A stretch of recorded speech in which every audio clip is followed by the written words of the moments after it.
साक्षी का अर्थ होता है साक्षी, गवाह, विटनेस। इसीलिए भारत में जब औरत पुरुष लोग मर जाते थे तो उनकी औरतें जो है विधवा हुई कहलाती थी और चूड़ियाँ जो हैं तोड़ दी जाती थी, उसको जो है समाधि दी जाती है। जिंदगी में समाधि में रहा है, लेकिन अभी तो लोग गुरु से ले भी लेते हैं, फिर उसकी क्रिटिसाइज भी करते हैं। और इसीलिए सन्यासी को जो है परम सौंदर्य का लाल वस्त्र पहनाया जाता है कि वह परमात्मा पा लिया है। तुम सीधे परमात्मा से नहीं मिल सकते हो।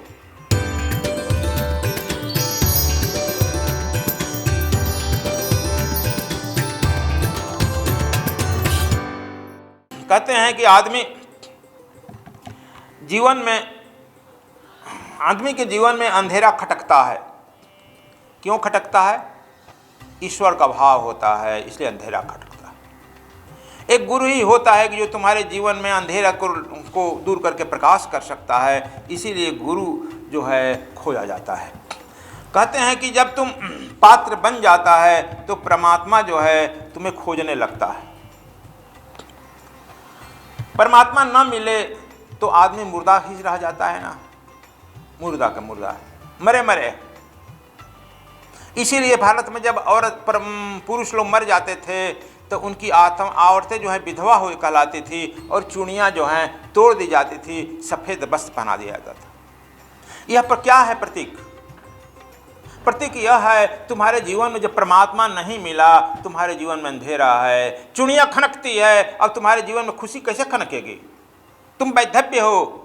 इसलिए परमात्मा जिसको मिलता कहते हैं उसको परम सुहागिन कबीर ने कहा है, और परमात्मा जिसको नहीं मिला उसको परम अभागिन कहा गया है, दुर्भागिन कहा गया है। इसलिए उसकी चुड़ियाँ खनकेगी का, किस बात की खुशियाँ खनकेगी?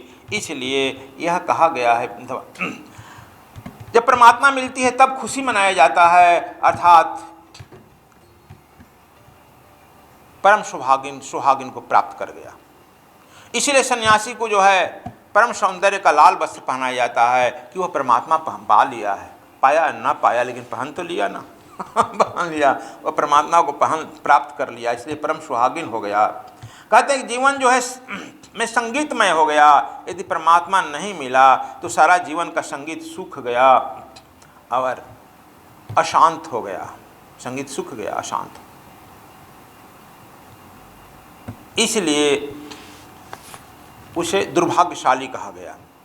जो इसलिए उसे नहीं जलाया जाता है। जिसे परमात्मा को प्राप्त कर लेता है उसको जो है समाधि दी जाती है। जिंदगी में समाधि में रहा है, परमात्मा में रहा है, पुनः उसके मरने के बाद, शरीर छोड़ने के बाद भी समाधि दी जाती है ना, समाधि दी जाती।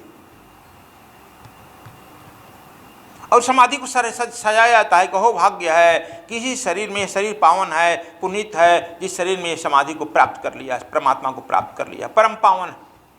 इसीलिए उस समाधि दिया जाता है। और वहाँ पर जो तुम्हारा जो 100 वर्ष करते हो त्याग तपस्या, जब वह जो है एक दिन में किया हुआ उसको प्राप्त कर लेते हो, इसलिए समाधि के भारत में जो है अनंत गुना महात्मा है। और जहाँ जहाँ वैसे सिद्धि साधक सन्यासी साधु रहते हैं उसी को तीर्थ कहा गया है, उसी को व्रत कहा जाता है।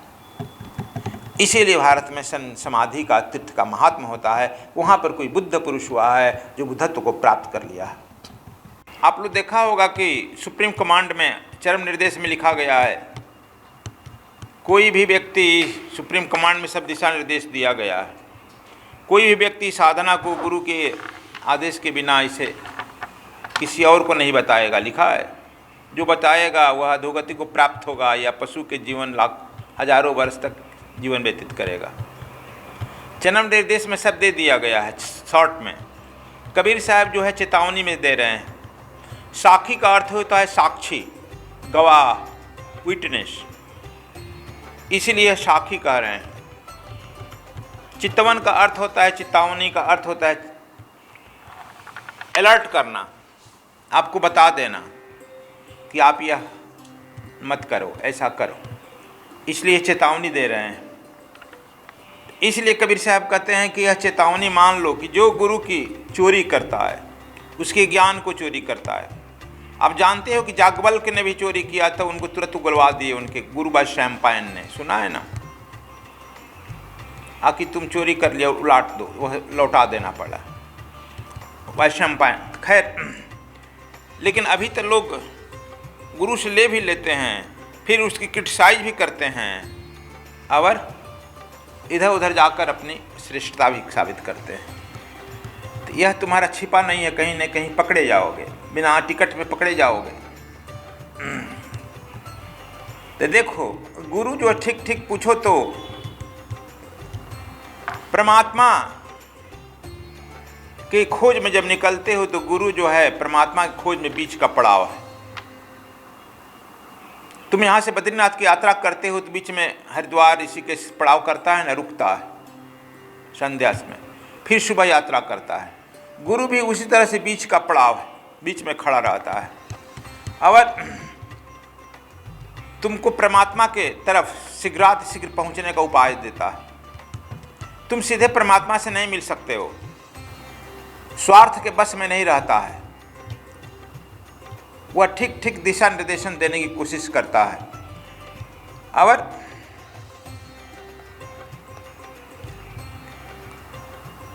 यदि तुम उसकी बात नहीं मानते हो तब फिर तुम वह पथ ठीक नहीं जाता है तो तुम 84 के चक्कर में जाते हो।